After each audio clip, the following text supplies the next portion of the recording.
kaisipan na siya si Guo Huaping, ang isang Chinese citizen na pumunta sa Pilipinas ng murang gulang.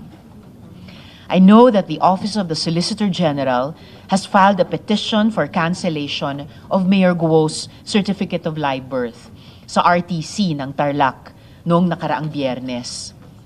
Alam ko na hinahanda na din nila ang petition for quo warranto na magpapatanggal sa kanyang pwesto bilang mayor. Sana maging malinaw ang mensaheng ito. Ang Filipino citizenship ay hindi parang candy na ipinamimigay. Filipino citizenship is not for sale.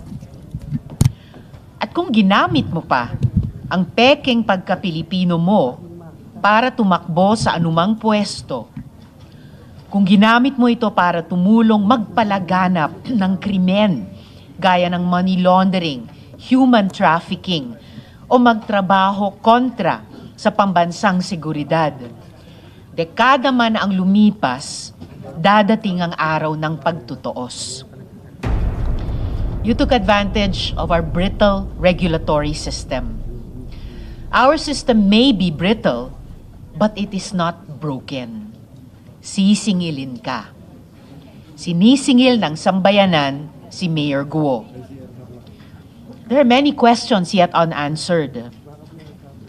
Sino si Miss Alice Leal Guo, tubong Tarlac, na pinanganak sa parehong araw ng kapanganakan ni Mayor Alice Leal Guo?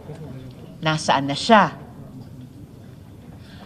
Ano ang dahilan? Bakit pinuslit si Guo Huaping dito?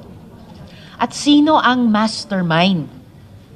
Yung kanyang tatay nga kaya, na ayon sa pananaliksik, ay di umanong involved sa United Front activities ng Communist Party of China.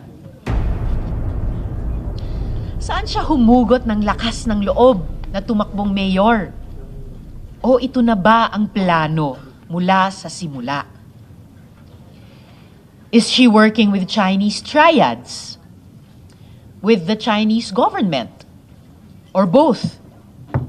Sabi nila, hindi daw pwede both. Pero ito nga, nakita natin sa isang article sa Washington Post.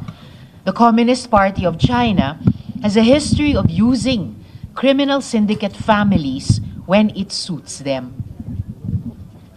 But the question we want to answer here today, and perhaps the question we are capable of answering, who are enabling her and these pogos?